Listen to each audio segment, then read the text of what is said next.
Oi, gente, tudo bom com vocês? Estamos de volta com mais um vídeo do Libertador.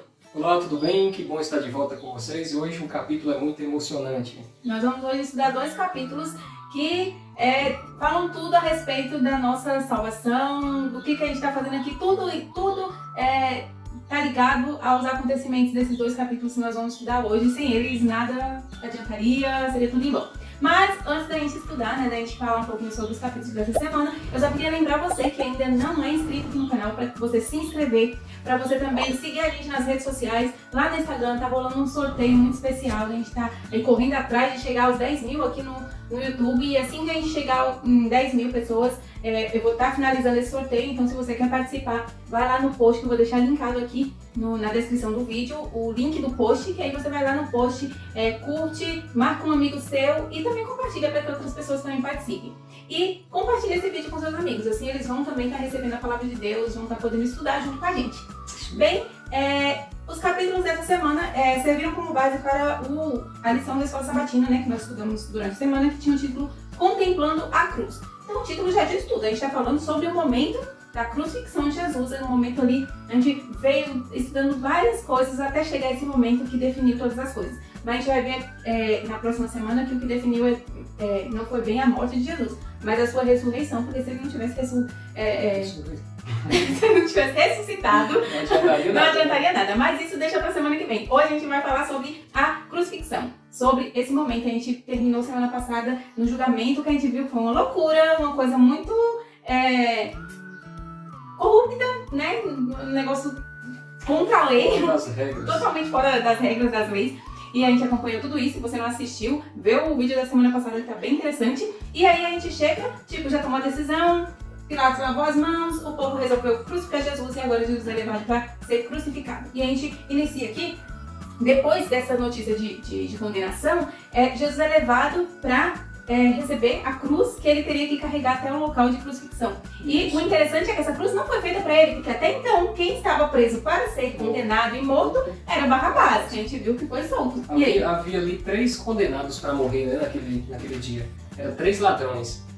Um era Barrabás e os outros 2... comparsas dele, do crime ali junto. Eram ladrões também que foram condenados. Só que como soltaram Barrabás, agora a cruz que era de Barrabás foi colocada para Jesus. Alguns comentaristas dizem que era uma cruz maior e pesada, por Barrabás talvez ser mais forte assim corporalmente e mais alto, e agora essa cruz ficou para Jesus com um peso muito grande. Além do peso ser muito maior, a gente viu desde a semana passada que ele foi muito maltratado, foi açoitado, ele apanhou bastante, estava debilitado fisicamente. Sem comer, porque parece que ele comeu na última ceia. Na ceia, a última refeição dele foi na última ceia.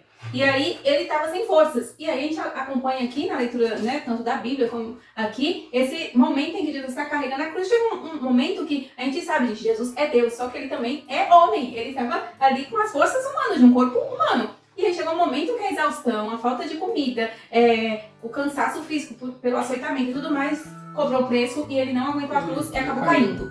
Tentaram de novo, ele caiu de novo, não aguentou carregar. E os soldados queriam alguém para levar essa cruz, nem o judeu poderia, porque já estava chegando ali a festa da Páscoa e eles não podiam se contaminar, segundo eles era uma contaminação, carregar uma cruz para alguém. Porque a cruz era o símbolo de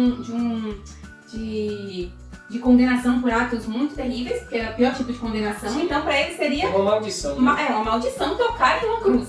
Então chegou um camarada de longe chamado Simão de Cirene.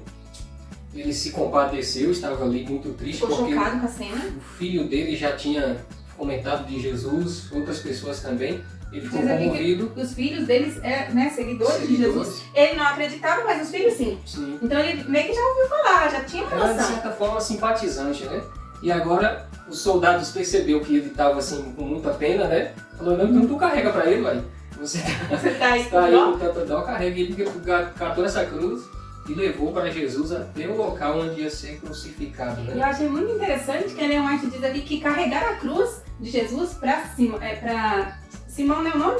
Para Simão, foi uma bênção, porque ele foi pego ali meio de surpresa, só porque tava observando, é tipo aquele povo que acontece o acidente, Curioso, acontece alguma coisa, fica tudo assim olhando. Aí ele tava nessa e acabou sendo convocado ali pra carregar a cruz. Mas depois de um tempo, disse que ele acabou carregando a cruz com alegria. Ele sentiu que ele estava fazendo uma coisa importante, aliviando ali o sofrimento do Salvador, de Jesus. Meio que acho que a postura de Jesus acabou convertendo muitas pessoas.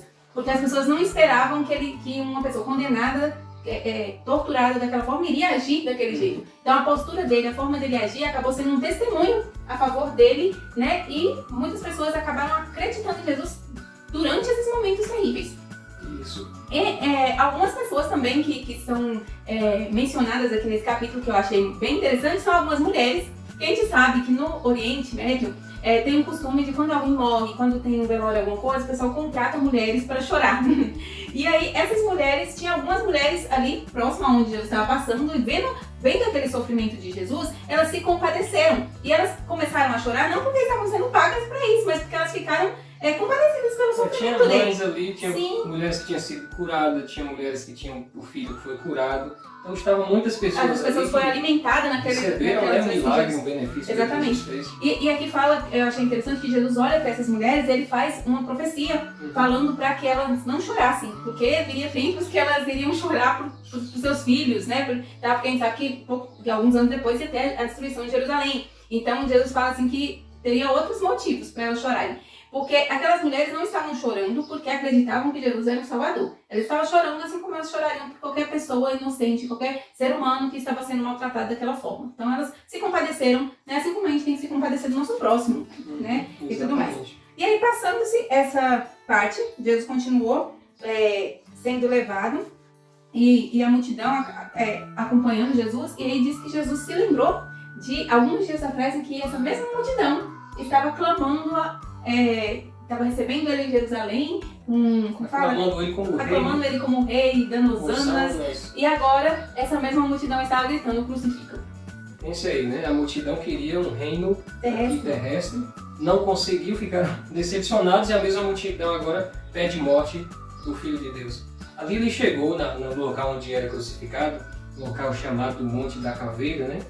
Chamado de Gólgota, e ali eles pregaram os dois ladrões nas cruzes, penduraram, colocaram Jesus também na cruz e pregaram, né, as mãos, os pés. Antes de você continuar essa parte, eu só queria ler um pequeno trecho que eu achei bem importante dessa parte de que estava pendurando Jesus na cruz, que a gente sabe que os discípulos, é outra coisa que a Ellen White fala assim, aqui que me tocou assim o coração, que quando Jesus entrou em Jerusalém sendo aclamado como rei, seus discípulos o acompanhavam de perto.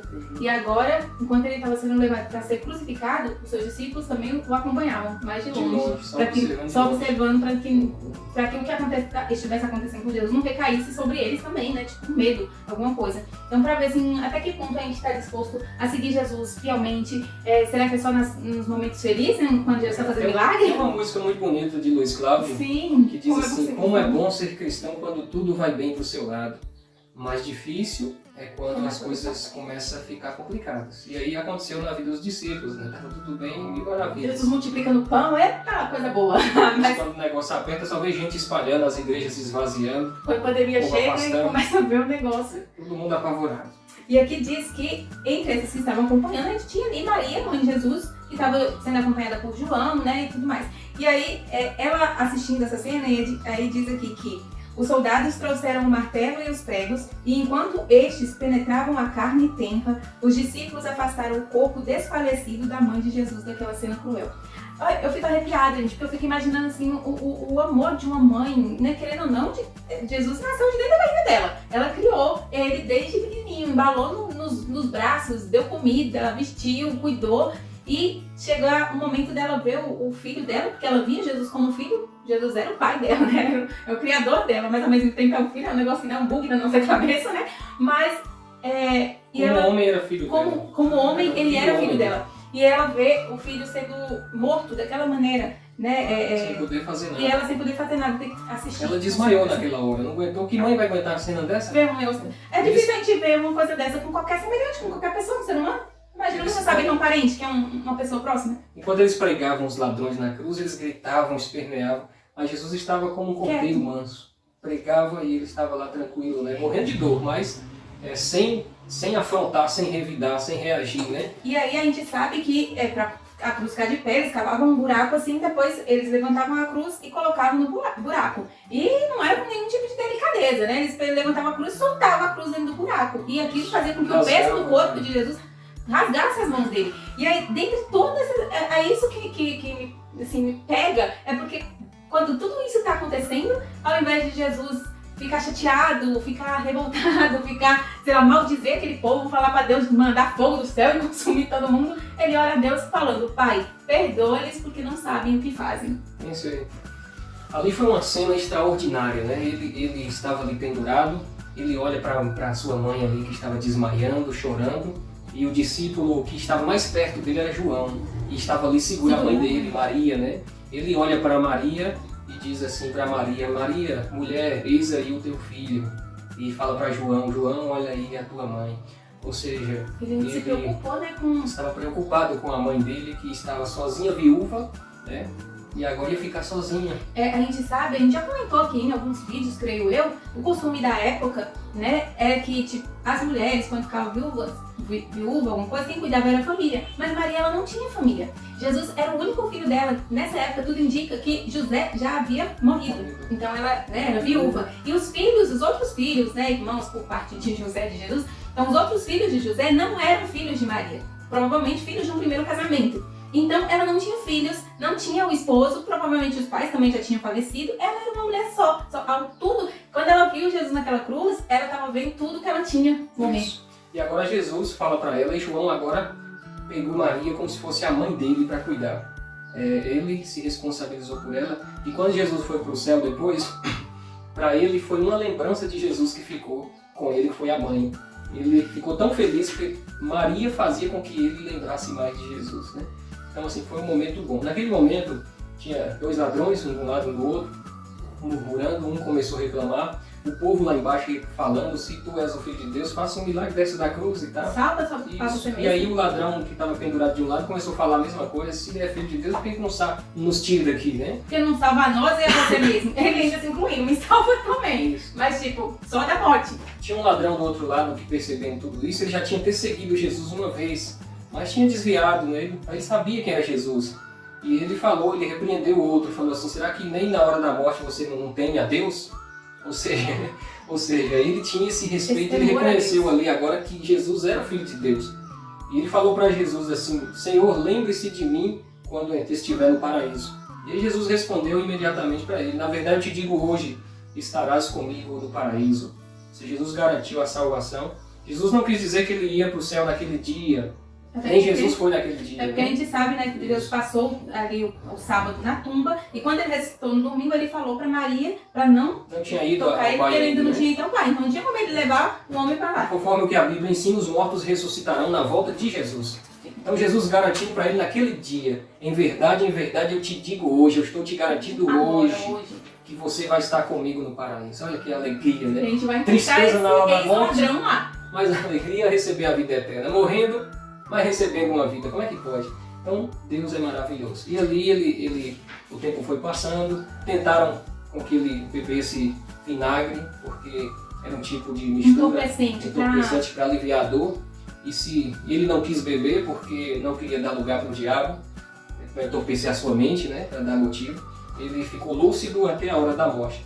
Às 3 horas da tarde, era o mesmo horário do sacrifício no templo. O sacerdote estava lá para sacrificar o cordeiro, estava com a faca levantada, e Jesus morre na cruz, o Cordeiro de Deus sendo sacrificado, e ele diz assim: está consumado. Acabou, já era sacrifício. Acabou, está consumado, foi feito, o plano foi cumprido, né? Naquele momento a terra tremeu, né? O terremoto, o véu do templo rasgou, o véu que separava o lugar santo do Santíssimo, onde ninguém podia ver o que tinha lá dentro. Agora uma mão rasga ali, uma mão invisível. A gente até sabe que no Velho Testamento foi ensinado lá por Moisés que se alguém que não fosse o sumo sacerdote entrasse no lugar santíssimo, morria. Então era um negócio bem perigoso, santíssimo mesmo. Naquele momento acabou, não tem mais isso. Aí rasgou, está livre o acesso. A faca do sacerdote cai no chão, o cordeiro escapa e sai fugindo. Um símbolo para nós, que agora escapamos. Foi uma série de acontecimentos. A sepultura começou a abrir, muitos mortos saíram da sepultura, uma grande multidão, diz a Bíblia, ressuscitou nesse dia. e houve trevas na terra, o sol deixou de brilhar. Do meio-dia até as 3 horas da E tarde. aqui deixa claro que não foi nenhum acontecimento assim pela natureza, Natural. foi o sol mesmo que Ou eu também não brilho brilhou mais. porque estava triste. Eu falei assim, ó, eu me recuso.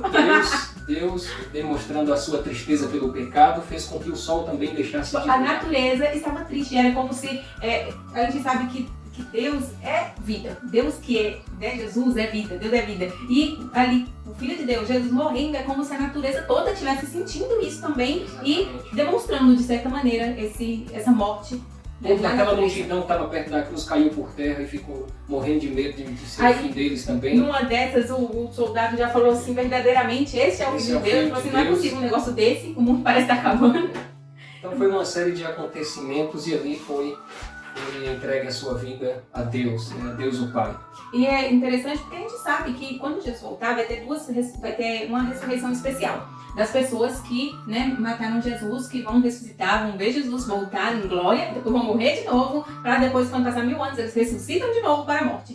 Mas, às vezes a gente pode pensar assim, é que todo esse povo aí, que estava aí condenando a Jesus, vão morrer. Mas eu achei uma coisa muito interessante aqui no livro, que Ellen White diz que alguns reconheceriam seu pecado, se arrependeriam e se converteriam. Daquelas pessoas que estavam ali, nem todas elas estão perdidas, estão perdidas e vão morrer eternamente. Muitas delas, depois que viu tudo isso, se arrependeram do que aconteceu. E aqui diz que Jesus, quando orou, Pai, perdoa-lhes, pois não sabem o que fazem, ele realmente queria que Deus desse a oportunidade de perdão para essas pessoas. E eles tinham a oportunidade de perdão. Então, aqueles que se arrependeram foram perdoados. E Ellen White diz aqui que a culpa de crucificar o Filho de Deus recai também sobre nós. Toda a humanidade. Toda a Quem é humanidade. pecador? Então, às vezes, a gente olha para aquelas pessoas e pensa assim, é esse povo que está perdido. Mas a mesma culpa que eles tiveram, a gente tem a mesma coisa. Então, se a gente também não pedir perdão, se não se arrepender dos nossos pecados,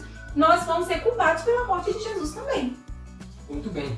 Então ali ele diz assim as seguintes palavras, né? Pai, em tuas mãos entrego o meu espírito. E ele foi morto ali às 3 horas da tarde. E aí, Satanás começou a comemorar, achando que ele tinha ganhado alguma Morreu, já coisa. era. Só que depois que ele tá naquela euforia feliz, Ellen White diz que meio que caiu a ficha pra ele, que a máscara dele caiu. Todo o universo agora sabia do que ele era capaz e sabia quem estava certo lá naquela batalha do céu. Então, o capítulo, a gente está terminando, mas o capítulo 79 tem o título A Morte de Cristo Derrotou Satanás. Serviu ali naquele momento da morte de Jesus, serviu para que todo o universo, todos os seres criados por Deus pudessem ver a verdadeira face de Satanás, e aí agora ele não poderia enganar mais ninguém. Quando ele foi expulso do céu, ele deixou muitas dúvidas no universo.